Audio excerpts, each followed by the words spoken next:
French fries. Koko Nikosi, alo komi keshito. Wache. Well, Gobe is the real deal. Join us on GhanaTalks Radio. Let's serve you a buffet of breakfast. From news headlines review, current affairs to social issues. Entertainment, sports, and all the trending stories live on our mobile app and across all socials from Monday to Friday 7 a.m. to 10 a.m. With me, Pakwesi Omare, Regina Bless, Deborah Adoso. And I am Esinal Fiagbedu. This is GhanaTalks Breakfast Show. GhanaTalks Radio, #1. This is GhanaTalks Breakfast Show, your morning companion. GhanaTalks Radio, #1.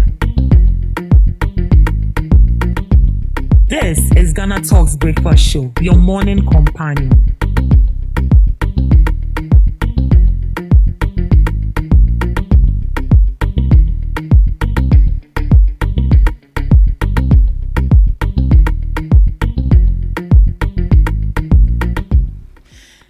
This is GhanaTalks Breakfast Show, your morning companion. It's a beautiful Tuesday morning, and you are welcome to the GhanaTalks Breakfast Show right here on GhanaTalks Radio. I am your host, Ruth Esenam Fiagbedu, and I'll be serving you breakfast this morning on the GhanaTalks Breakfast Show right here on GhanaTalks Radio. And I'll be doing this with Miss Regina Bless and Miss Tapiadoso. Today we are serving you the news review, all the relevant stories making waves in the news, from business to politics, from sports to entertainment. We got you covered. Remember that we are streaming live on Facebook at GhanaTalks Radio, on YouTube at GhanaTalks Radio, and also on X at GhanaTalks Radio. Do what to log on, send in your comments. Let's get interactive on the GhanaTalks Breakfast Show. Good morning to you. Now, let me welcome my ladies. Good morning to you, ladies, and you are welcome to the GhanaTalks Breakfast Show. Good morning. How you doing, Miss Debbie? Hope all is well. Yeah, the grace is sufficient. You slept well? I did. We thank God. Well rested, I guess. I finish yawning. There's a saying that if you are yawning, there's two things. It's either you're hungry or you're feeling sleepy. I'm feeling sleepy. Both of them. Both of them. Collabo. I see. How are you doing? I'm good. Your side. I'm good. Hope all is well. By grace. You slept well. Yeah. Since you're hungry, that means that you slept well. I did, but Yeah. I'm still feeling sleepy. You are still feeling sleepy. Yes. Yeah, I know that feeling. But you have to eat. And I believe once you eat, the energy will give you more energy to sleep. They said food gives energy. By immediately you finish eating, then you become so, tired. Is that the energy the doctors told us? And I said because digestion is taking place. So Probably. it will slow down your system. Anyways, we are just hoping for a productive morning today. Right, let's get into our news items for this morning. I actually saw this yesterday and I wanted us to talk about it, but we were not able to, so I'm bringing it back. This is from our president, who is proposing a law to criminalize sex for jobs. They are going to make it a criminal act. Sex for job. President John Dramani Mahama says government is considering a new law to make sex for job a criminal offense in Ghana. Speaking during a town hall meeting in Koforidua, the president described the practice as unacceptable and an abuse of power. Sex for jobs is when someone is in a position of authority, demands a romantic or sexual relationship in exchange for giving a person a job or money. The president says this must stop. According to him, such actions exploit vulnerable people, especially women who are looking for employment. He believes making it a crime will help protect job seekers and ensure fairness in the workplace. President Mahama stressed that anyone found guilty of this act should face strict punishment under the law once it is passed. He also used the opportunity to talk about gender equality.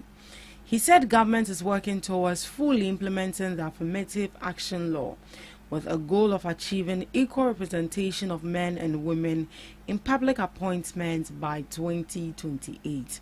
The president admitted that reaching a 50-50 balance will be challenging, but assured that government remains committed to making it happen. The proposal is aimed at promoting dignity, fairness, and protection for workers, especially women, in Ghana's job market. Yes, so there's going to be a law very soon that is going to criminalize sex for job. And I believe you all understand sex for job. You are seeking for a job, then you go to the office. Then the CEO or maybe anybody there at all is going to tell you that I'm going to sleep with you before I'm going to give you the job. President John Dramani Mahama said there's going to be a law to make that at a criminal offense, and once you are caught, there's going to be strict punishment served to that person. And we see there's a lot in women, but men are equally also going through this whole thing, especially when it comes to female CEOs who find men very attractive. And they're like, oh, if I employ you into this organization, I have to, go to bed with you before I give you the job. So President John Dramani Mahama says that it's a criminal act. They're going to make it a criminal act. So once you're caught, you're going to face strict punishment. Mr. B, what do you make of the new law that will be soon passed, criminalizing sex for job? It's a commendable one because we see this in our society often. I mean, you made mention of men, but I feel like women are more vulnerable than men when it comes to issues like this. Although I know some men are being abused, but it doesn't really make sense. So you go to report to the police that you are being abused. No one is going to give you a listening ear because they feel like it doesn't make sense. But it happens in our society. It is more common with women, and then we've normalized it because if you go to seek employment, it's usually common where you see the boss, the CEO, the manager, whoever it is, whoever is in charge of that company wants you to give something before they give out the work to you. They don't even check your certificate, whether you're qualified or not. They don't even care whether you're coming in with the best grades or whatever it is. What they want is that give what you want to get give what you have to get what you want. Yes. So if you don't give it out, then you are being booted out. So I can boldly tell you without evidence that 50% of the women we see occupying some positions go through all this. And even sometimes in the working space, you have people who threaten you, bosses who threaten you to give in or they are going to sack you, and it's happening. It's not only common with one sector, it's cut across. So with this being criminalized, I feel like it's good because if someone should report to you to the police, we have a law that states that when you abuse a lady who comes in for a job offer or a job employment, these are the penalties you're going to face. Then I think it will really, really help. But my issue is, how well is this going to be effective? Are we really going to enforce it, or we are just going to set the laws and then it doesn't work?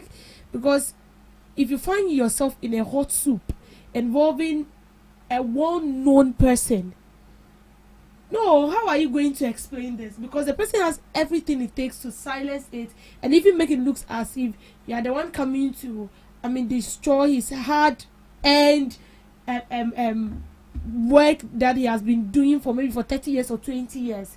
So is it going to be effective? Are we going to enforce it, or we are just going to set the laws and then it will only favor some people?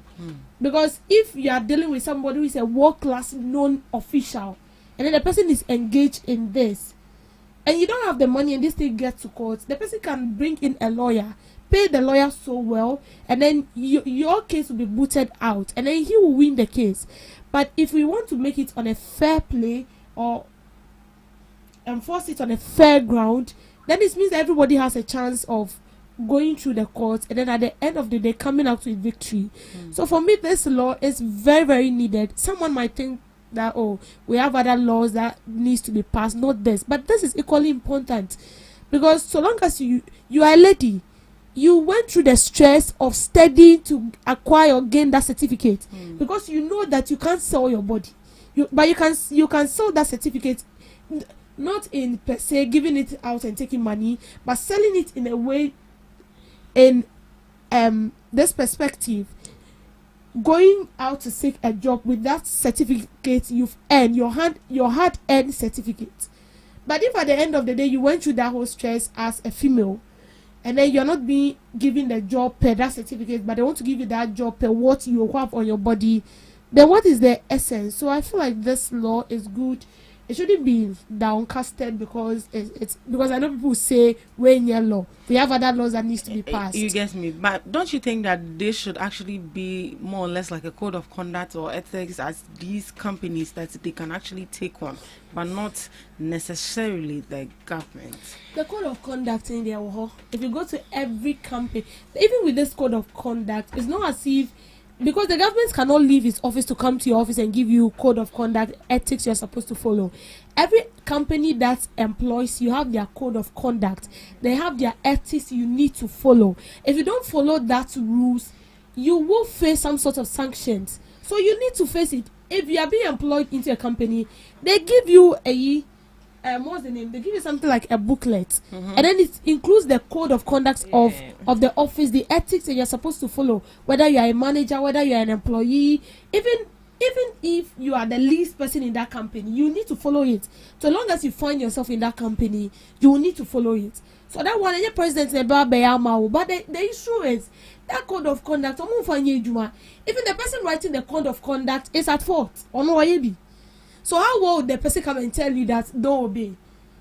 The code of conduct is being drafted by the owner of the company, right? And if the owner of the company is involved in that same act, it's just like somebody trying to discipline you, but you yourself, you're not disciplined. How then will you correct someone? So in many, not all offices, some offices are so disciplined. But see, sister, you can't trust anybody. I'm telling you the fact. If the person who owns that company is involved in it, so how do you tell the fellow, your sub employees who are under you to also follow suit? Unless so the code of conduct there, it is the responsibility of that company to set it and then ensure that the employees follow suit. Even these people, would they be bold enough to go and report the case? You have to be bold. We have people who are bold enough to report it, but baby, do you have the money? The person will even end up threatening you. That is if the person holds higher position in government. It will be difficult because the person will threaten you. If you do this, I'll do that. If you do this, and then at the end of the day, you either resign for your own peace of mind, or you just have to condone and then work because. And the person will be like, "Oh, there is no work. If you resign, where will you get the work? Are you going to stress yourself again?" So we have a lot of people who are condoning a lot of stuff just because they don't want to lose their work. Miss Gina, should this be a personal law to yourself, or is good a government is taking it on to criminalize it? Okay, so this shouldn't be a personal law. If we want this to be a personal law, though, it means that rape and assault and abuse should also be a personal law. But this one, the person is going to tell you that before you give a, it is still assault. It's still assault because first off, when you want to have consensual sex, it shouldn't be a sex which is forced, and it shouldn't be a sex done in exchange of something. Right. In other words, excuse me to say, when you prostitutes, when you hook up, when you So I feel like this is an assault and it's also abuse because first off, I'm not interested in it, but because of certain circumstances, I would have to lower my standard to your expectations. Some people would just walk out. Some people would not even listen to what you have to say. But others have gone through how would I put it? Maybe they've gone through a series of job hunting, and this is the opportunity being handed over to them. So the only thing you have to do is to sleep with that person. And some people will do it because so they'll have to do it. So I think it's a good thing that they want to criminalize it, because it's becoming too much, especially with the aspect of women. We know men are also abused. We know men also go through that. But I can boldly and emphatically say that the number of men that goes through that is less compared to what the women go through. Because at any given opportunity, some men who are not brought up or tend to sexualize every conversation they have with women. I think it's even high time they also bring that up as a law. If you sexualize conversations, you need to be taken on. Because sometimes it pisses me off. Like you just post a random picture, nothing sexually showing. Excuse me to say, one idiot will find a way and sexualize that picture. I saw a video on TikTok. The young lady had boobs. She really had huge boobs, and from her demeanor you could tell that's her insecurity. But she was all covered up. When you go through the comment section, just all the men were sexualizing it. Excuse me to say, I wish you were my babe. I wish I was sleeping on your breast. I wish I was sucking your breast. Like, and she was really pissed off. She had to come out and how will I put it? Yeah, kind of simple. Is it discipline or treating all these men? So for the men, I would say men 100%. Well, okay, let me use 99.9%. It's only a few. It's only a few who wouldn't sexualize conversations. It's only a few who would boldly and out of their free will give you job without asking for anything. In fact, whether you are beautiful, you are not beautiful, so far as you are in skirts, they would have to enter. So they have to criminalize it. It shouldn't only be about criminalizing. They should make sure that after they criminalize it, they put it into action. If you're true, it's not only about fine also. We should have at least 1 to 2 years imprisonment. You learn sense. And the criminalizing is not only based on men, it's also based on women. So if you're a young man, you're also going to seek for a job, and the woman says, I want to sleep with you. Yeah. It's not common, but it's there. Yes, it happens. So if you go or saw a person on that, then you go and report. Simple. You also have to get evidence first. Yeah, you can't just go with words that this is what this person actually said. So you should be smart enough. Yeah, if you can even record unknowingly, you just record to save yourself. Anyway, safety at workplace, I guess this is equally part of it. Right, let's proceed. This is from Bank of Ghana. Bank of Ghana pays price for de-inflation with deeper losses. The Bank of Ghana has recorded a significant financial loss, but experts says it reflects the cost of stabilizing the economy. The central bank spent a lot of money to reduce inflation, and while that effort worked, it has affected its finances. According to its latest account, the Bank of Ghana made a loss of about 15.6 billion Ghana cedis in 2025, up from 9.49 billion Ghana cedis in 2024. This means its financial position has weakened. However, on the positive side, inflation has dropped sharply from 23.8% in 2024 to 5.4% by the end of 2025, and even lower to 3.2% by March 2026. This is important because lower inflation means prices are more stable, the cedi is stronger, borrowing costs are reducing, and businesses and individuals can plan better. To achieve this, the Bank of Ghana used strict financial measures, including taking excess money out of the system. This process, known as de-inflation, helps control rising prices but can be expensive.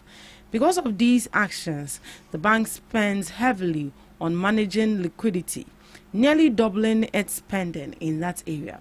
So while the economy is becoming more stable, the central bank itself is carrying the financial burden of those decisions. Experts say this is not unusual. Central banks are not focused on making profits. Their main job is to keep the economy stable. The big question now is whether Ghana can maintain this stability without the central bank continuing to incur heavy losses. Going forward, the Bank of Ghana may need to rebuild its finances, possibly by saving future earnings or receiving support to strengthen its balance sheet. The economy is improving, inflation is down, but it has come at a high financial cost to the central bank. Why such a huge loss? Miss Debbie? Now, with the loss in the Bank of Ghana incurred, or we've seen in the previous week with the minority calling and all that, I think they've attributed that loss to, some mistake they did. I don't want to mention anything, but then I want to be sure. But even before I come to that place, with the loss we've incurred, 15.65 billion, I guess so. It's huge. Yes, it's huge. I've seen a lot of people calling and complaining and all that. I've seen a lot of people complaining and all that. Why should we incur such a huge debt in the Bank of Ghana? But you see, even the same people that are calling for the minority to explain further why that's huge debt, why we've seen that huge debt. Those same people also experience same, and theirs was like 60 something billion. That was during the MPP administration. Now the NDC said they incurred that debt because they were trying to stabilize the economy, and that is why they incurred that debt.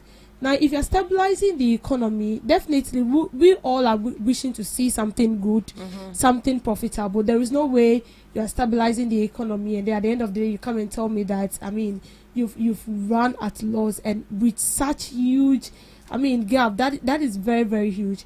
But I think we should also understand that if we are stabilizing the economy, it has to do with a lot. Okay, it's not only about stabilizing the economy and then it ends there. It's as if you are putting in something to gain something. And that is why we see what we see. Yeah. Anything that has to do with money has to do with careful calculations. So if you're in need of money, it's just like you aiming to get like 50 billion or so.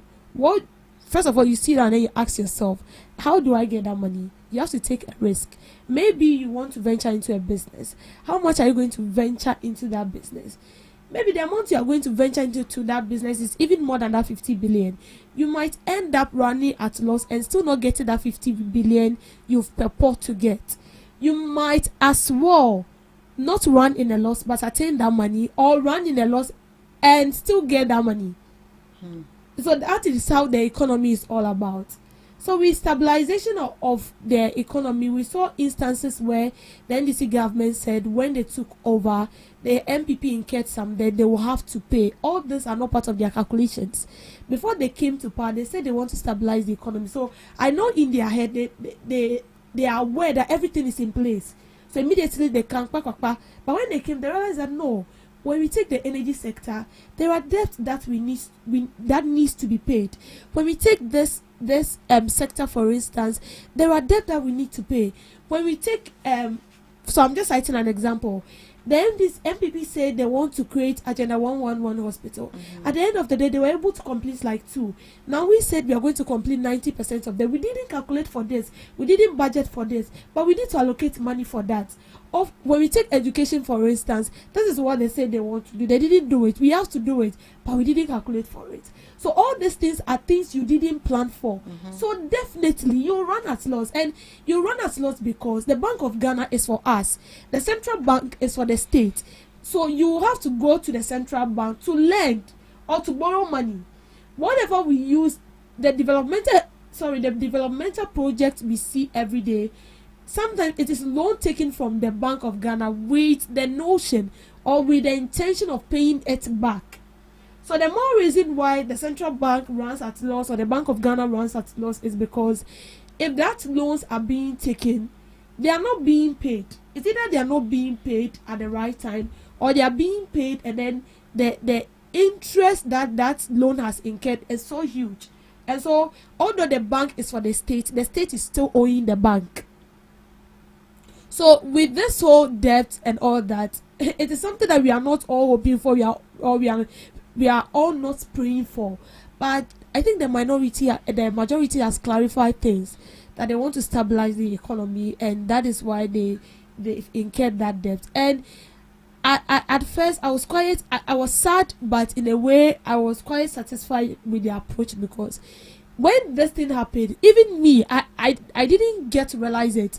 But I think on Thursday or on Friday, they gave a press release. They briefed the state, and then they said this is what is going on. We've incurred debt. Now yesterday I was hearing Kojo Oponkroma saying that it's not 15 billion. So he said I think he said 30. He made mention that 30. So the what's the name? The info the majority brought on board is false. And so what they are saying is right. I don't know how true is that. Unless maybe going forward there will be more clarification on that. Then we can get to the actual ground of it to know whether it is actually 15.6 billion or is 30 billion as the minority are claiming. But when it's the debt we've incurred, they said they are stabilizing the economy. After all, we've seen reduction in fuel. We've seen the cedi to the dollar being stabilized. We might not feel it because the disinflation doesn't mean that there is still not inflation. There is inflation, but the rate at which prices of goods are rising is kind of slow. So it should tell you that in as much as we are not really feeling its impact, at least we've seen something. We've seen effort in the prices of goods and services. So but then I feel like if issues like this popped up, we should come together and then sort it out. I'm not happy for that debt because 15 billion it can be used for something bigger. But as comparing it to the debt of the previous 60 billion plus 15 billion. That's a lot. That's a lot. That's a lot of money. But the issue is they stabilize it. You didn't stabilize it, and then we got 60 billion. They stabilize it, and then we got 15 billion. I'm not trying to back anybody. Well, experts are saying that central banks are not supposed to be making profits, but I feel like no, they have to. The loss is too much. Yeah. In as much as they are pumping money into the economy and finding ways and means to make sure that it's stabilizing and all of that, we can see the inflation for ourselves. Yeah. I think it's been a while. I went to the markets and they told me that they've increased the price of this particular. Unless for those honest, rich traders who tell you that they are still selling 2023 but goods. the things I used to buy is the same. It's the same price. I think the only thing they've increased will be oil. The last time my mom was going to buy oil, it's now 600 and something. But first we used to buy it for 500 and some coins. You see, so the increment in the prices of the oil is not too high. It's not too high. 500, 600, so it's like an increase of somewhere like 100 cedis, right? Cedis, yeah. But if it were to be then time, it will have risen to somewhere like 1,000 cedis. So the disinflation doesn't mean that we are still not experiencing inflation, but the rate at which these prices move out is kind of slow. It moves in a slow pace. Yeah, in a slow pace. Ms. Regina? So one thing we need to understand is the Bank of Ghana is not just any bank. It's not a commercial bank, but it's a central bank. And one of its main focus is to keep prices stable, that is control inflation, protect the currency and support the overall economy.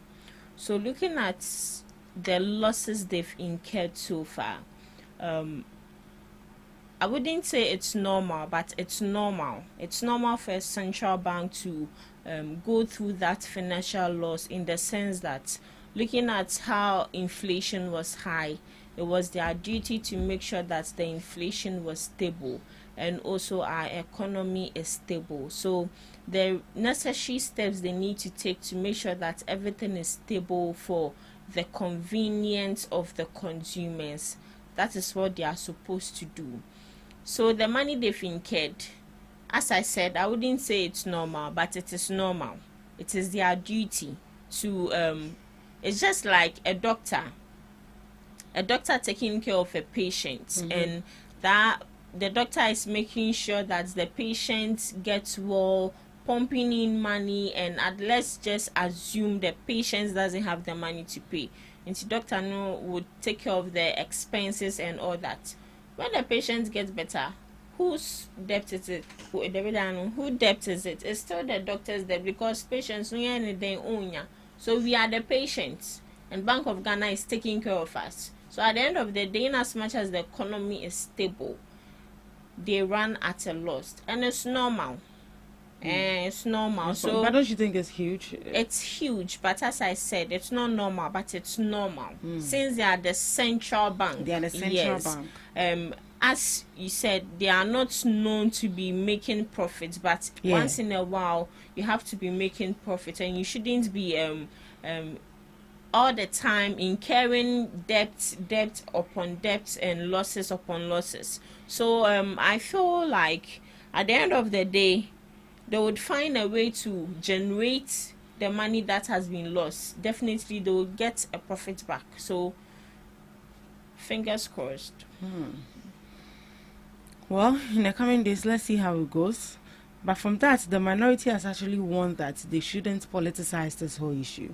The minority in parliament is raising concern about what it calls growing political interference in the work of the Bank of Ghana. Speaking to the media, the member of parliament for Afuase Eyubi, Kojo Opon Nkrumah, warned that involving party politics in the affairs of the central bank could damage its independence and credibility. This follows an incident in Parliament where members of the National Democratic Congress, including some non-MPs, held a press conference within the parliamentary premises to discuss the bank's financial accounts. The minority believes the central bank should remain neutral and not be influenced by any political party. According to them, if political actors begin to influence how the Bank of Ghana operates or responds to issues, it could weaken public trust and affect how well the bank manages the economy. Mr. Opon Nkrumah cautioned that allowing such actions could set a bad precedent and make it difficult for the Bank of Ghana to function independently in the future. He is therefore calling on the bank's leadership, including the governor and board, as well as government officials, to protect the institution from partisan influence. This discussion comes shortly after reports of the Bank of Ghana recording significant financial losses, raising further debate about its policies and performance. So from the minority, please, we should allow the Bank of Ghana to work independently. We shouldn't merge it with politics. I think for once, I agree with the minority. And Ms. Regina? Yeah, so the Bank of Ghana is not for NPP. The Bank of Ghana is not for NDC. So we should stop comparing the debt. It's during the administration of the NPP, the Bank of Ghana accumulated, and also during this administration, the debt it has accumulated. At the end of the day, when we do that, we ourselves, we are politicizing it. So I think we should put a stop to that, and rather find solutions to the problem. And in as much as I agree with the NPP, they are the same people who would later politicize it. That's a fact. They are the same people saying we shouldn't politicize it, blah blah blah. But very soon they will make a U-turn, and I'll not be surprised. But aside that, as I said earlier, Bank of Ghana is a central bank. It's for everyone in this country. It's not for a particular political party, and we should put an end to that. Yeah. Ms. Debbie? Yes, I think this message should be directed to the minority, because I feel like they are the one politicizing this whole issue. If you look at the whole Scenario. Yes, if you look at the whole scenario of this Bank of Ghana running at loss and all that, if NDC were to be some political party, they wouldn't have even speak about it. So sometimes it's after the government left power or leaves power, that's where you get to know that the Bank of Ghana has incurred such debt. But that is a case where when it happened, they approached us. So it should tell you that they are not happy themselves, and then they would do anything possible to ensure such things do not happen in the future. So why then will you come out to make it look as if it's intentional? And the same thing you are pointing finger at is something you did yourself. It's not as if you are a saint. you are all in the same soup. So I feel like this is an instance where you need to see, it's about time politicians see themselves as one people. And as much as you are fighting for your party, if you see yourself as one people, you are all fighting for the betterment of the country. You are fighting towards one goal. If NPP wants to come to power, they want to come to power because they want to lead the country. They have this notion that they can change the doings of the country and then better the lives of the citizens. And that is the same thing as the NDC. And so although you are all representing different colors, but the goal is one Ghana. It's Ghana. So if something of this sort is happening, you see yourself as one people and then we fight it together. But this is a case where you've done it before and then you are making it to look as if this is something new. As if you are a saint, which you are not. So I feel like this message should be directed to the minority. They are rather worsening the case. So for me, this issue anything that involves money does not need to be politicized. Because anytime money or any activity that involves money is being politicized, you don't see a right conclusion to that particular issue. That is very true. You don't see it because whoever candidate, at the end of the day, you don't even know who is saying the right thing, and then you don't get to the bottom of the issue. Because anything that has to do with money, we are only talking about the surface, and then we don't get to it. Because SNM will say her own, Regina will say her, no, I will also be saying mine. So who should we listen to?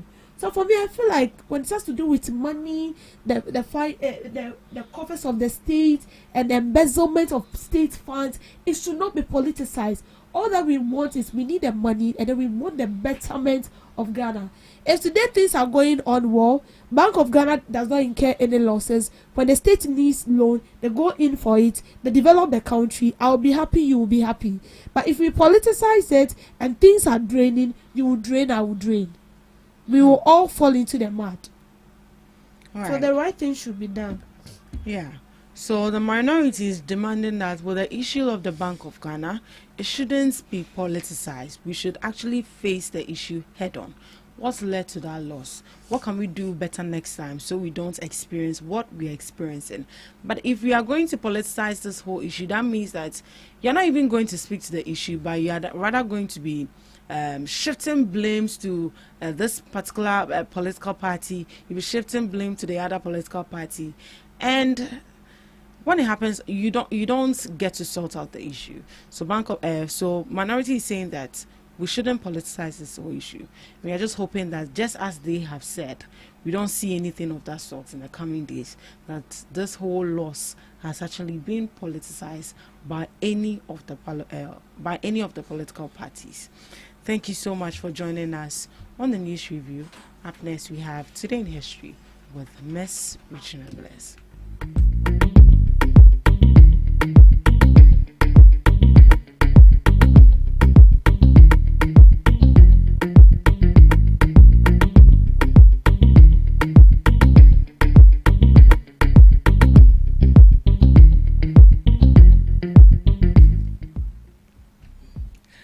Bringing you today in history on this day, Alan Shepard becomes the first American in space.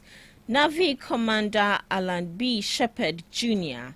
became the first American in space, piloting the Freedom 7 capsule on a 15-minute suborbital flight, launched from Cape Canaveral, Florida by a Redstone rocket. His flight reached an altitude of 116 miles and validated the U.S. space program during the Cold War race. Moving on, 1868, Martha Jones becomes first black woman to receive a U.S. patent. Martha Jones of Amelia County, Virginia, became the first known black woman to receive a U.S. patent number 77494 for her improved corn husker sheller, which simultaneously husked, shelled, and cut corn. Her invention significantly improved agricultural efficiency and waste reduction by enabling the repurposing of husks. 1919, Italian delegates announced return to Paris Peace Conference. Italian delegates led by Prime Minister Vittorio Orlando and Foreign Minister Sidney announced their return to the Paris Peace Conference. They returned 11 days after walking out in protest over territorial disputes regarding Fiume and the Treaty of London, rejoicing negotiations just before the German delegation's arrival. To some global observances, Childhood Depression Awareness Day, to raise awareness about mental health struggles in children and teenagers. It encourages breaking the stigma, identifying warning signs like irritability or behavioral changes, and connecting youth with professional supports. Hand Hygiene Day, to highlight the critical importance of hand hygiene in healthcare and community settings, with the 2026 theme focusing on Action Saves Lives, led by the World Health Organization. This global initiative aims to improve hand hygiene practices, prevent infections, and strengthen infection prevention and control. Moving on, Foster Care Day, to raise awareness about the needs of children in the foster system and honor caregivers. It is a key part of National Foster Care Month. People are encouraged to wear blue, support foster families, and consider volunteering or fostering. International Midwives Day honors the life-saving work of midwives and highlights their essential role in reducing maternal and newborn mortality. It advocates for investment in the profession, recognizing midwives as critical for safe, respectful care and reproductive health services globally. Lastly, World Asthma Day, to raise global awareness, improve education, and promote better care for the over 260 million people living with asthma. It aims to reduce asthma-related morbidity and mortality. And that's all for today on Today in History and some global observances, live on GhanaTalks Breakfast Show. Thank you so much, Miss Regina Bless, for Today in History and some observances of the day. Up next, we have Debbie's Grill. Welcome to Debbie's Grill, where we talk about issues that matter to the state, void of politics, fear or favor.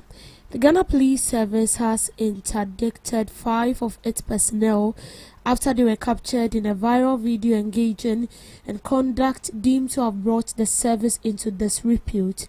Some viral video shows police officers stopping illegal miners and allegedly demanding money instead of enforcing the law at Galamsey site.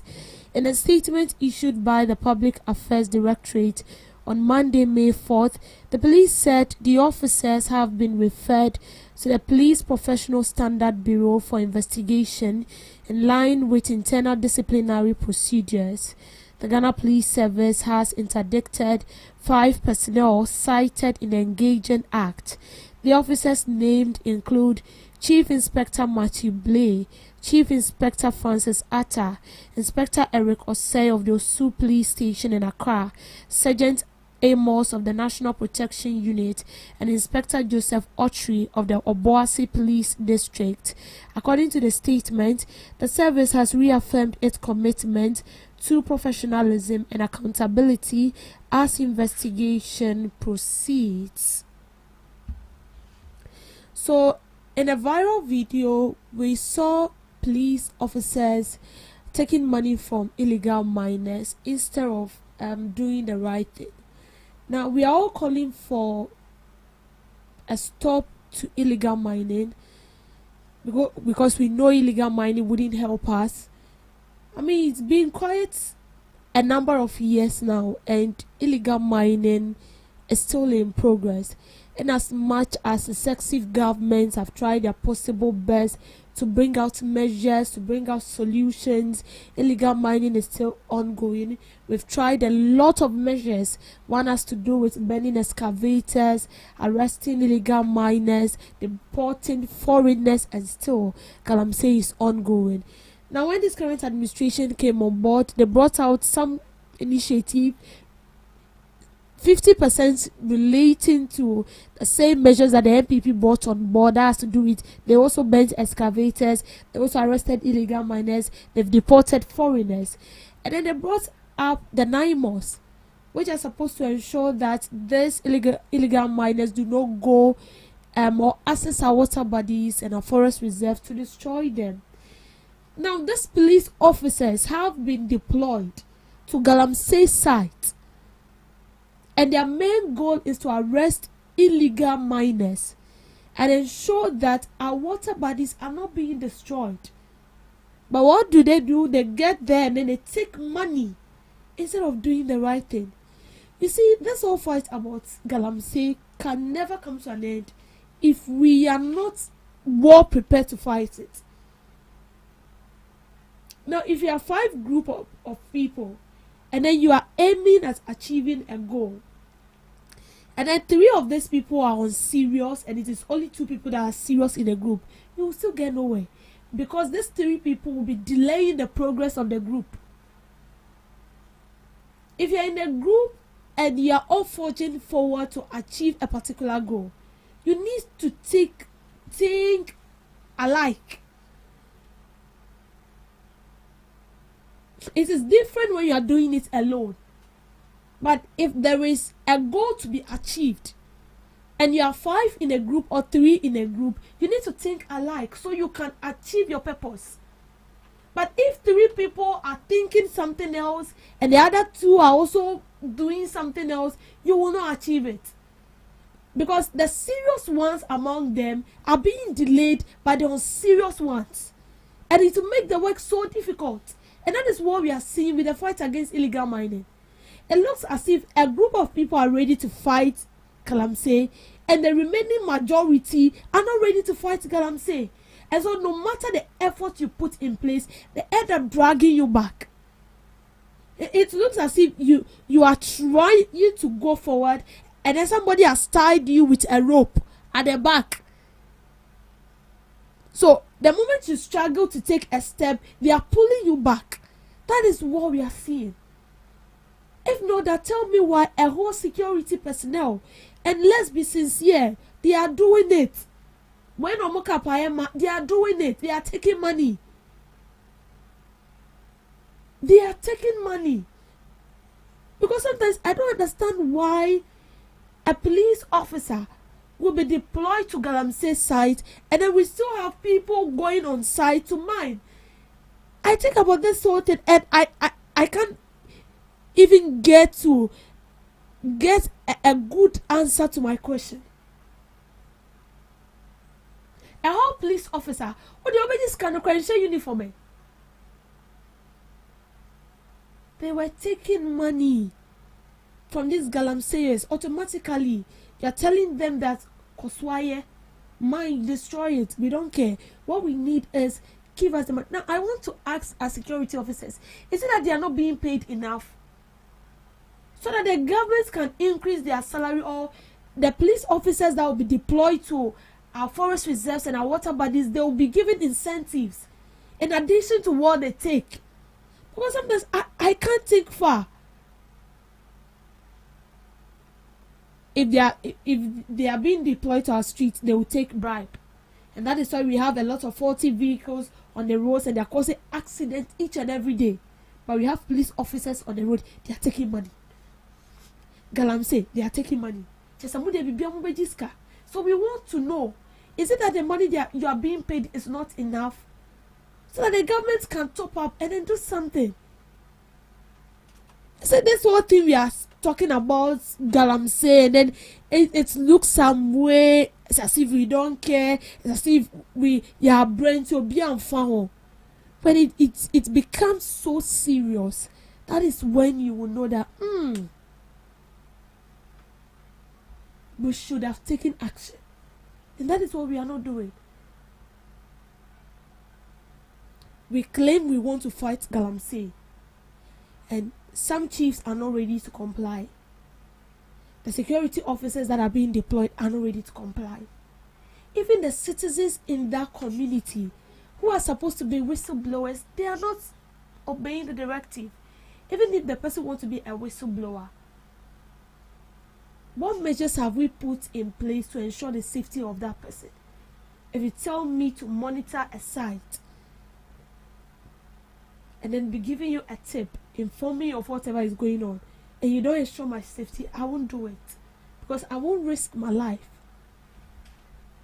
And you see, the most painful aspect is that not all the security officers are like that. The bad nuts among them are tarnishing the image of the whole service. We're going to show you 50 cedis, 100 cedis. Because of 50 cedis, you are destroying something that can hold your life, a source to your life. You are destroying it. Now tell me, how will you survive without water? Can you live in a day without taking water, without sipping water? Let's not even talking about drinking a whole bottle of water or pure water without taking a sip, just a sip. Can you live in a day without taking water? No. That is why we are all saying that we need to protect our water bodies. We need to protect our forest reserves. They have a role to play, and that is why God created them. If the waters, the rivers we see do not have a role to play, I'm not sure God will create them, because God needs that it will be of use to mankind. And that is why He created the water bodies. And the water we see is a home for aquatic animals. With these chemicals, oh no, we are hurting ourselves. And I feel like we are joking. We are not serious with the fight against Galamsey. We are not. Galamsey, it looks as if everyone is tired, and it's true. A lot of media houses are no longer talking about it unless there is a popped up issue or a development on Galamsey. That is when you hear people talk. Everyone is fed up because it looks like can. The future for Galamsey, I'm saying this because even the same government that promised us to fight Galamsey, and this government has less than 1.5 years to leave power. They have only next year, because 2028 there will be election, so they have less than 1.5 years. And Galamsey no yet maybe 18 now. There is no improvement. We are gradually killing ourselves. We are. And don't think you are in a car, so dear shame found. Ebe found so na chill. Seriously. You feel like you are in a car, so there is no need to worry. There is no need to panic. Why should I panic when I turn on my tap, the tap is flowing? Why should I panic? You need to panic. You need to panic because the future is not guaranteed. The same water you drink, have you think about it? Have you asked yourself, where is that water coming from? You have no idea. Please, to the government, we are begging, we are pleading. This officer should not be allowed to go scot-free. And I know IGP will take hold of them and they'll face the penalty. When investigation that they are doing, they've been put behind bars with investigation going on. The evidence is already clear. They were taking the money and they were asking the people to go. These officers should be used as an scapegoat for other officers. Some of us are rooting so hard for this illegal mining to come to a halt. Seriously. Seriously. You won't go to other countries and have it like that. Even the foreigners, we deport ourselves. Can you go to China? Can you go to Japan? Because you won't see any other countries in our water bodies, in our forest reserve, on our water bodies and in our forest reserve, unless these Chinese people. Sometimes I ask myself, have we partnered with the government of the Chinese people, and we the citizens of Ghana? We have no idea, because yet you be any China ni. Mean to say actually be or why any for US that China now. So does it mean that we've collaborated with their governments and we the citizens have no idea? So that we will clear our doubts on certain things. Because I don't understand why a Chinese will be on our water body, destroy our forest reserves, and then you deport them to go. If you get yourself in China and then you are being involved in a criminal act or whatever it is, you will face the law. No one is deporting you. You will face it. And that is what we are supposed to do. Please, we are joking. Mr. President, we are pleading. We are begging you. This was part of your promise. We will be very, very disappointed if you are done with your term and illegal mining is still on the rise. 2028 is just in the corner. Thank you for making time with me on the screen.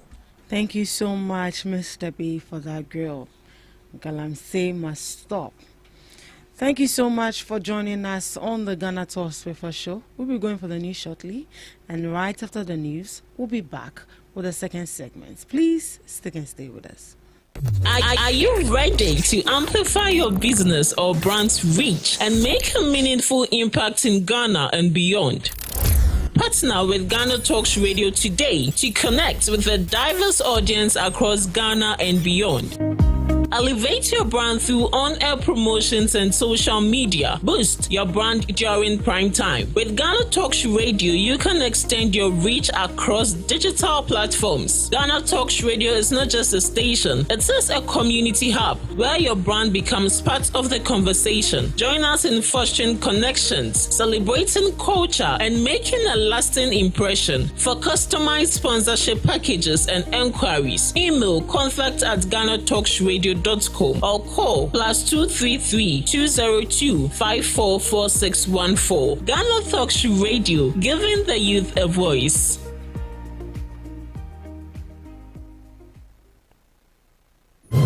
We bring you local news, business news, international, sports, and entertainment news. Right here on GTR.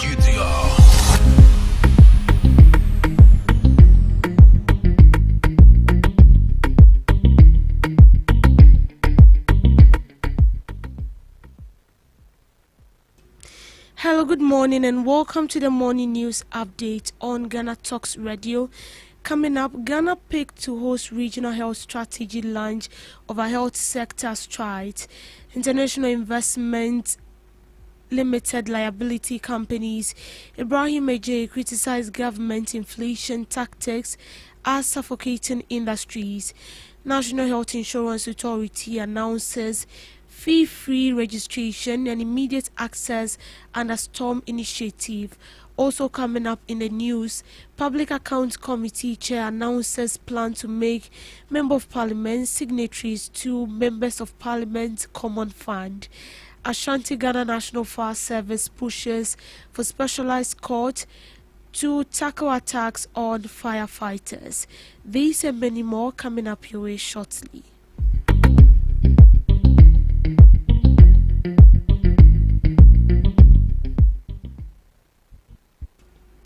Minister for Health Kwabena Mintah Kando says hosting of the Regional Health, Nutrition and Population Strategy launch underscores the progress achieved in the health sector. Speaking at a media briefing in Accra, Mr. Kando said the decision by development partners to launch the strategy in Ghana signals international confidence in the country's health system reforms and its push towards universal health coverage. The Regional Health, Nutrition and Population Strategy is a framework designed to guide countries in West and Central Africa to strengthen health systems, improve nutrition outcomes, and expand access to essential services. The launch is expected to bring together health ministers, development partners, and technical experts from across the region. Efficiently contribute to the well-being of people on the globe. So there are a number of areas they are looking at. One, they are looking at the health workforce. I keep saying that health is about the infrastructure, it's about the health workforce, it's about the equipment. So one of the priority areas they are looking at is the health workforce. To be able to have competent health personnel across the globe to be able to deliver quality healthcare services. And these are all part of our journey towards the universal health coverage. And we're not far from the deadline of the universal health coverage of 2030, barely 4 years from now, where we envision that everybody, irrespective of your status, your location, or your ability to pay, you must have access.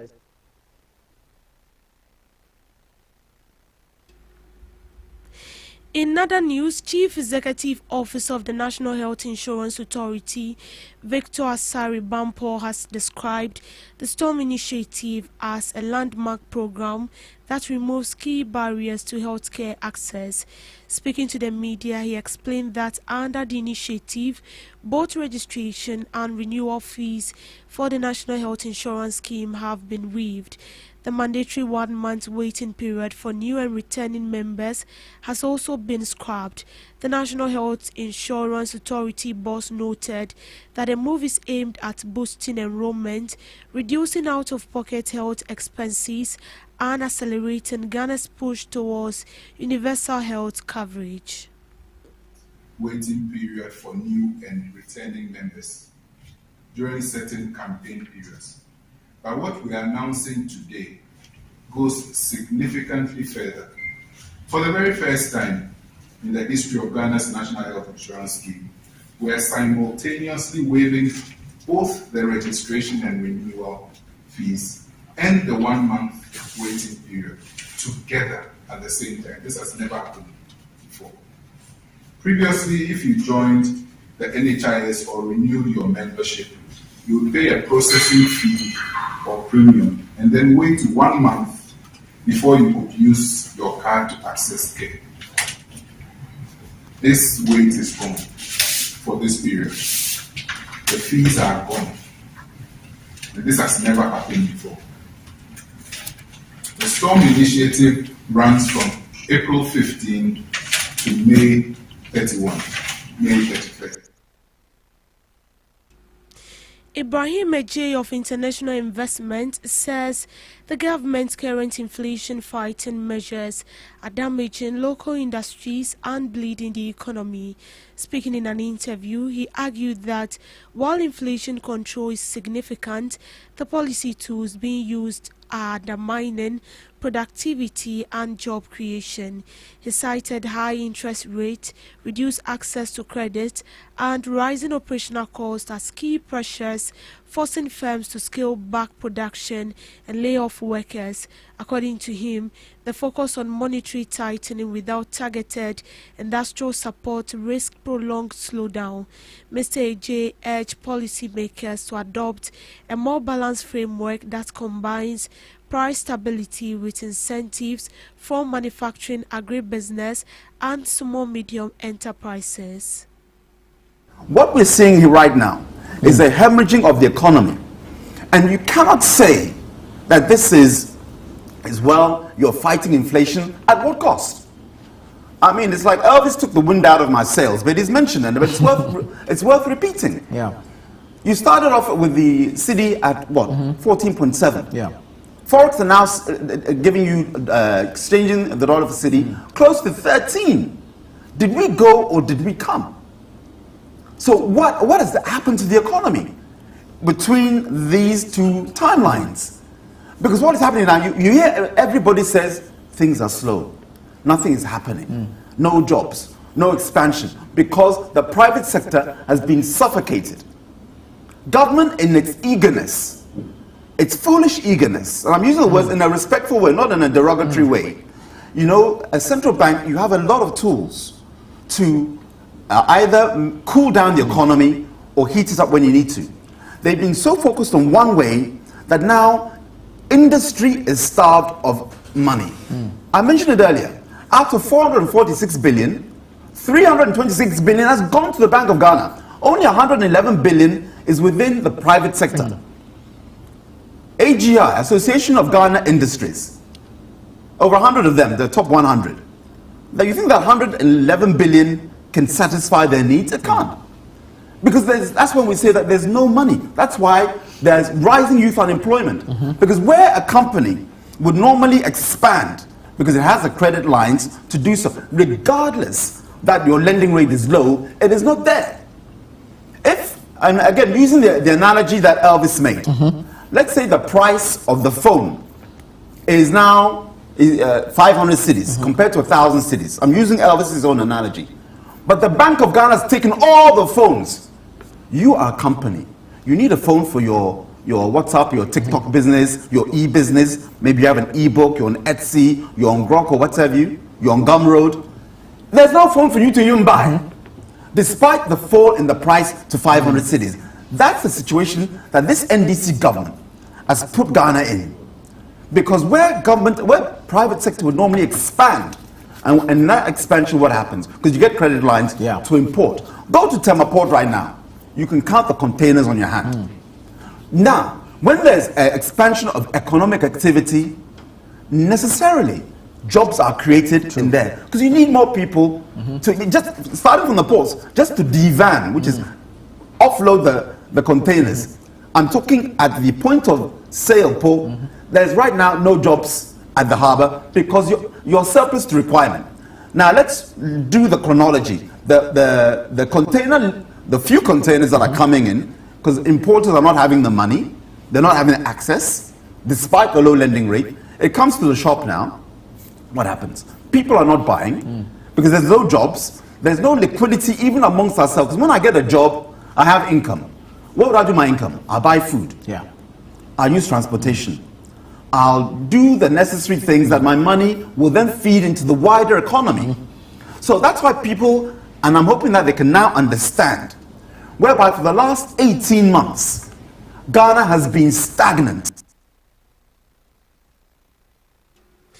Chairperson of the Public Accounts Committee says Parliament will force the Finance Ministry to include members of Parliament as signatories to the Members of Parliament Common Fund. The move follows concerns of unauthorized borrowing by several metropolitan, municipal and district assemblies. More than 11 assemblies in the Western and Central region have been cited for contracting loans without the required approvals. Speaking after the Public Accounts Committee sitting on Monday, Mrs. Osei Asari said making members of parliament co-signatories would tighten oversight and curb the misuse of funds meant for local development. The proposed change would require members of parliament to approve disbursement before assemblies access the allocations. The problem is because the MP is not a signatory you are not a signatory to your own funds, such that the DFO and whoever are the signatories can do it on your blind side. It is true that yes, we ought to check every month and ask for your statement. Well, that is what I do for my end, that every month. But clearly, it shouldn't happen. So I think what can cure this mischief is making MPs signatories to their District Assembly Common Fund, in addition to another permanent person at the district. And I believe this will go a long way to forestall monies being taken from MP's Common Fund unknowingly to the MP. What is Parliament going to do to ensure that such? It is not what Parliament is. It is raising the issue and then going through the Ministry of Finance to come and amend the law. The laws are brought in by the executive. So we, speaking to Controller Accountant General and all of us, coming to bringing some recommendations to the table, and then the Ministry of Finance can take it up, come with an amended law to include MPs in the disbursement of their District Assembly Common Fund. That is an MP and another officer in the Assembly. When we do this, this will go a long way to forestall MP's Common Fund being taken by the assemblies without their votes. The Ghana National Fire Service in the Ashanti region is calling for the establishment of specialized courts and the use of body cameras to help identify and prosecute individuals who attack firefighters on duty. Ashanti Regional Fire Commander made the appeal during the commemoration of International Firefighters Day in Kumasi. He said the rising cases of assault on personnel responding to emergencies are undermining fire operations and putting lives at risk. According to him, body cameras would provide clear evidence for swift prosecution, while dedicated courts will fast-track cases involving attacks on emergency responders. The Ashanti Regional Command is urging the government, judiciary and other stakeholders to support the proposed measures in safeguarding firefighters and ensuring they operate without fear of assault. You are busy working. You don't have time to be videoing somebody who is coming to attack you. Do you get me? So if we have these body cameras around, we can pick anybody who comes to attack us. Mostly, it's very difficult to prosecute you if you don't have evidence to the court. It's very, very difficult because you know the name of the game is what? Evidence. So one thing I will advocate is body cameras for operational men, so that we can pick whoever comes to attack us. Yes.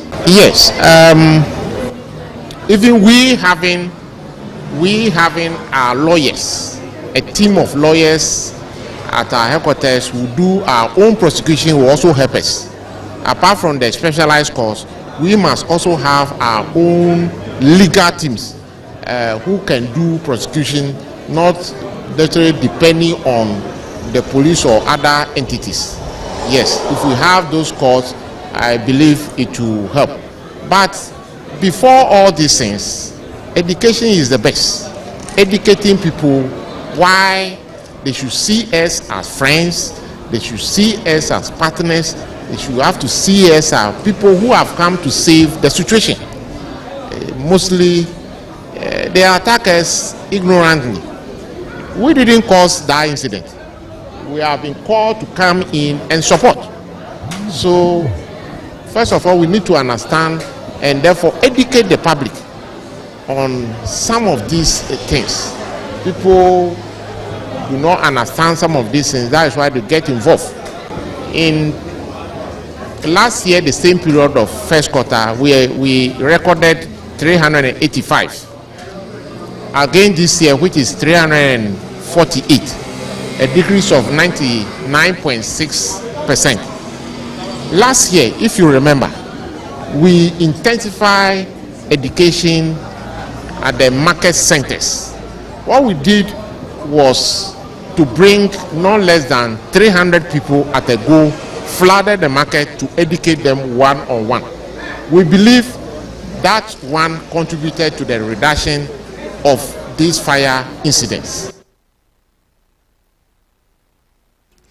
In business, the Bank of Ghana has defended its financial position for 2025. According to the governor of the Bank of Ghana, despite recording a 15.6 billion Ghana cedis operating loss and negative equity, it remains capable of delivering on its core monetary policy. In a 2025 financial statement, the Bank of Ghana explained that this position is supported by its ability to generate sufficient income from monetary policy operations, particularly upon market operations used to manage liquidity, inflation and exchange rate pressures. It's argued that recent economic development will require continued intervention through these operations. The bank said structural improvement in its income base and an agreed recapitalization with government underpin its outlook. It noted that its financial performance over the medium term is assessed against Ghana's macroeconomic trajectory. Looking ahead, the bank projected between 2026 and 2030, the economy is expected to record sustained raw GDP growth, lower inflation following a prolonged disinflation process, and a stabilized external sector. These conditions, it said, are expected to strengthen its financial position. The bank added that returns from its external reserves will continue to support income generation. It also explained that as monetary policy shifts towards easing, pressure on its earnings structure is expected to reduce. The bank further said its outlook is anchored on disinflation trends, structural improvement income, and government-backed recapitalization. The Bank of Ghana disclosed that its negative equity worsened to 93 billion in 2025, attributing it mainly to the domestic debt exchange program and monetary policy operations in 2024 and 2025.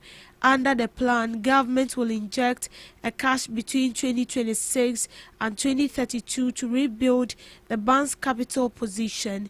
It further noted that the program will strengthen financial resilience and reduce sensitivity to short-term income fluctuations. To sports, Accra Heart of Oak head coach Masdidi Dramani has praised his side execution following their latest win in the 2026 Ghana Premier League season. Heart edged Nations Football Club 1-0 with Mauli Wayo scoring the decisive goal to move the Phobians within touching distance of second place Bibiani Gold Stars. Gold Stars remains on 51 points after their 2-0 loss to leaders Midiama, while Heart have disclosed the gap with 49 points. Nations FC captain Razak Simpson missed a penalty in the defeat. Speaking in a post-match interview with the club's media, Dramani welcomed the result but stressed the need for better decision-making from his team. In showbiz, Ghanaian musician Ochame Kwame has launched a new initiative aimed at engaging teachers and students through music and creativity. The award-winning artist, in a social media post, revealed that the club challenge will begin this week, starting with schools across the country. The challenge will require a teacher together with students to record a video of themselves singing his club song.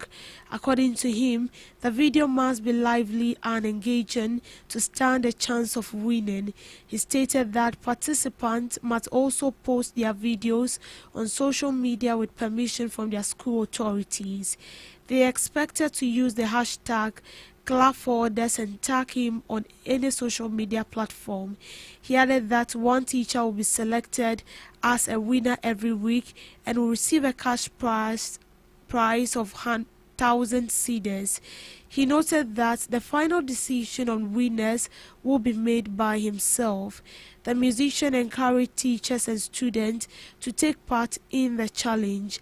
This follows 100,000 support from businessman Richard Ni Amakwe, who lauded the musician for composing a song which has a tendency to change society and help eschew jealousy.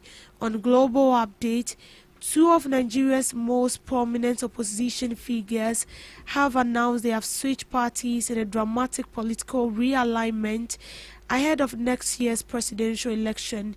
Peter Obi and Rabiu Kwankwaso, who finished third and fourth respectively in the 2023 presidential race, have both joined the Nigeria Democratic Congress, raising the prospect of a joint ticket to challenge President Bola Tinubu. They were previously in the African Democratic Congress along with former Vice President Atiku Abubakar, who came second in the last election. While this could be seen as a fragmentation of the opposition, supporters of Obi says it will give the alliance greater focus. Both men are former governors and command significant grassroots followings. Obi is hugely popular among youth voters across the south, while Kwankwaso wields considerable influence in the north. The move comes just 9 months after Obi and Abubakar joined the ADC, but the alliance quickly became mired in legal battles over party leadership. He was the Labour Party candidate in the 2023 election. Allies of President Tinubu have denied they've been trying to sabotage opposition parties. Obi and Kwankwaso were formally received at the NDC's national headquarters in Abuja by the party's national leader, Senator Dixon, on Sunday. Speaking afterwards, both men called for national unity, greater opportunity for young people, and an end to the fighting that has plagued Nigeria's opposition. Political analyst Yusuf told BBC the move could reshape Nigeria's electoral landscape. They have not yet said who the presidential candidate will be, an issue that has broken up several previous Nigerian political alliances. President Tinubu took office in May 2023, has not yet publicly commented on the opposition's latest maneuvers. Elections are scheduled for early January next year. They will be the country's 8th since the end of military rule in 1999. And that's a wrap on the morning news update. Thank you so much for sticking tuned to your radio.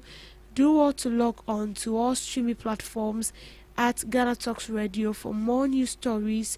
I am Deborah Adoso. Good morning.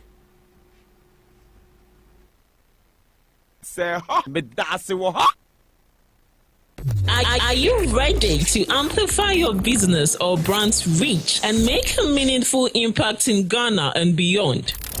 Partner with GhanaTalks Radio today to connect with a diverse audience across Ghana and beyond.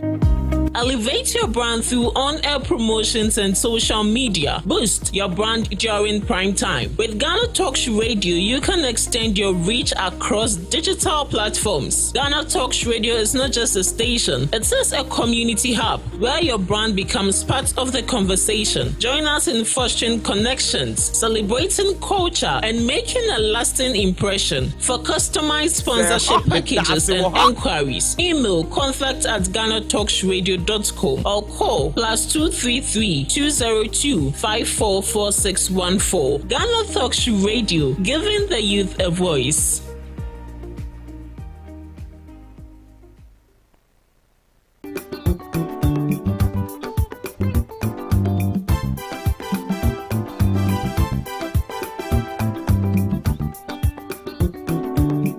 Ghana Talks Radio. I wo UK abrochimemu era from Ghana mu ha at the sound system which spinning machine papa every amana ne aba begu o Ghana mu ha.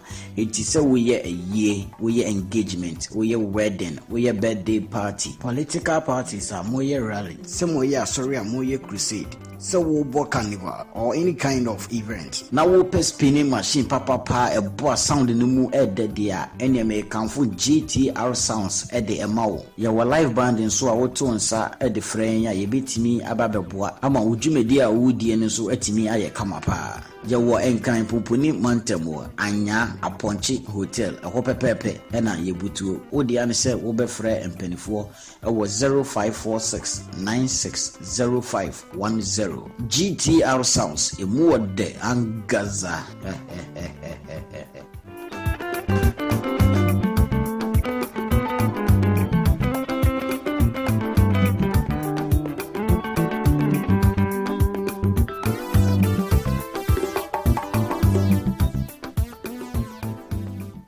What do you want for breakfast? How do you want your breakfast? English breakfast, French fries. Koko nikosi, alo komi kesheto. Wache. Well, Gobe is the real deal. Join us on Ghana Talks Radio. Let's serve you a buffet of breakfast. From news headlines review, current affairs to social issues. Entertainment, sports, and all the trending stories live on our mobile app and across all socials. From Monday to Friday, 7 a.m. to 10 a.m. With me, Pakwesi Omare, Regina Bless, Deborah Adoso, and I am Esinal Fiagbedu. This is Ghana Talks Breakfast Show.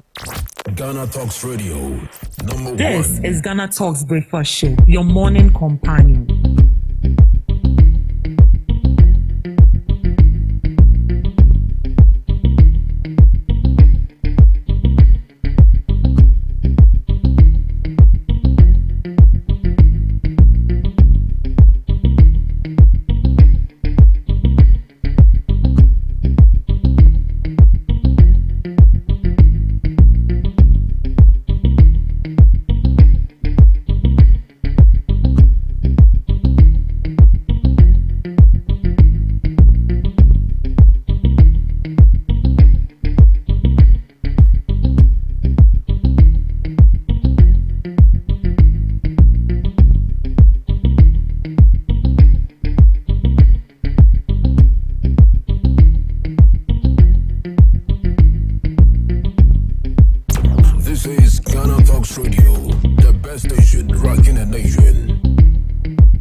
Good morning to you once again, and you are welcome to the Ghana Talks Breakfast Show right here on Ghana Talks Radio.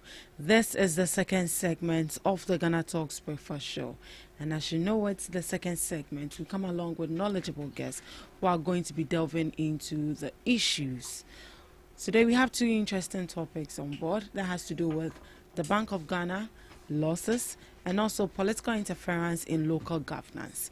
These are two topical issues we'll be looking at this morning, and my guests are already seated, ready to dive into the issues. And as you know, it's in order for us to have a very balanced conversation, we come along from the NPP and also from the NDC. Well, my guest for the NPP is already seated, Mr. Samuel Okine, the NDC Communications team member, will be joining us shortly. Let me introduce my guest. He's a new face here, and I just can't wait to, dive into the show with him. We have sitting right there in the studios with us, Mr. Alex Jan, the NPP Communications team member. Good morning to you, Mr. Jan, and you are welcome to the Ghana Talks Breakfast Show. Good morning, madam. Thank you. Yeah, how are you doing, Mr. Jan? I'm fine. How are you? I'm good. I guess it's the first time joining us on the show. Yes, please. How's the feeling like? What's your expectation? Well, I'm impressed by what I'm seeing here. Oh, okay. That's nice. Doing well. Right. We are doing our best. Yes. It's good to have you. I'm glad having. Right. What is happening in the NPP? We've seen that there's a party reorganization. Sure. Yeah, what is happening as brief us? Yeah. Just as you said, there's reorganization going on everywhere in the MPP. We are now restructuring. In fact, we are preparing ourselves heavily to come back to power in 2028. So, in order to put our things well, we are doing restructuring from the grassroots up to the top. So, when you go to the constituencies, we are now doing the polling station reorganizations. We are electing. Can you speak a bit louder? We are now electing our polling station executives. Oh, okay. What Ghanaians call the delegates. But we call it polling station executives. So that is what basically we are doing now. After that, we will make sure that we get the coordinators, and then we come to constituency executive, we go to regional, then to national. So the reorganization is strongly going on. It's going on. Yeah. We thank God. We thank God. The NPP are hoping to come into power, and we've seen that you are putting the government on its toes as well. I think it is our responsibility. It's your responsibility. As a opposition. Yeah. So we are doing our work, and we expect them to listen to whatever thing that we say. But that is what the constitution says. Right. So in the coming days, you'll be having internal elections for these. Sure. Very soon. Very soon. We're going to do constituency executive elections. Yeah. You already voted for your flag bearer. So what you are left with is the smaller ones, if I may put it. No problem. Right. But so far so good. How would you say the system is running? Would you say you are impressed? An honest review, not for a political lens, because I know obviously. System as in the governance. The governance. Well, they say they are governing, and we are also. But watching. Don't you think they are governing? When you say that they say they are governing, you don't see them governing? In my view, governance is a serious business. Of course, yes. All right, and when Ghanaians vote for you, they have given a mandate and they expect enough from you. So they also, you that have formed government, you are expected that to do your best and make sure that you live up to expectation. But in my view, I don't think they are living up to the best expectation of Ghanaians. Ghanaians. But what are your expectations? You see, looking at the eagerness and the anger with it, the voters, queue to vote for NDC to form government, you could see that the expectation was very high, and it was expected that this government wouldn't be messing up like this. All right, so when somebody have high hope in you, and at the end of the day you disappoint the person, it's like you haven't, giving respect to even the term that they queue to give their power to you. So they had a very high hope in NDC, believing that they were going to do something better, but not knowing the NDC that we know from 2013 to 2016. Now, on the issue of unemployment, they say we should create Indomie joints. Have you created yours? And I said minister has actually supported 5 joints with 5,000 Ghana cedis. But is it part of 24-hour economy or what? It's just a way of helping these people find ends meet, or don't you think? If the minister says so, well, to some extent it's good, but to a graduate who has spent a lot of money to get go to school a degree and get educated, or masters, if you come and tell me I should organize or set up an Indomie joint as a graduate, I think it's an insult to me. It's an insult. Yes, because that is not what they promised Ghanaians. They promised bringing something better to the graduates who queue to vote for them, and you turn around to come and tell them they should set up Indomie joint. What are they trying to tell them? That is an insult, and it shouldn't have come from the minister. At all. Right. Mr. Samuel Okan, who is the NDC communications team member, will be joining us shortly. Right. But since it's not here, and we can buy some time to look into other other issues. Okay. How do you feel about government actually with the intention of leaving the IMF program? Do you think that as a country where we have gotten to, we are fit enough to actually leave IMF, or you think there will definitely be some challenges or some hurdles or hardships that we will definitely face if we should exit the IMF program? Well, pardon me, I may not be, do extensive, talk about this issue because I may lack knowledge about certain things. Yeah. So if I am not able to come up with certain facts, pardon me. But I think, leaving the IMF, well, to some extent, they believe all is well, and if they know they can handle their own thing, they can handle the economy. It's like you having a child, and the child believes that now I'm of age, I can take good care of myself, so I want to exit home and go and form my family.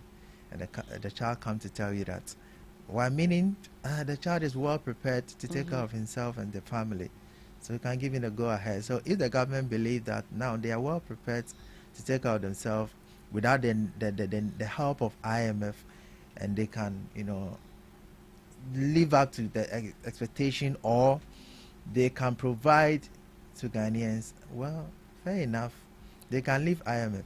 But in my view, I don't think it is time for us to leave the IMF. Because Why do you think so?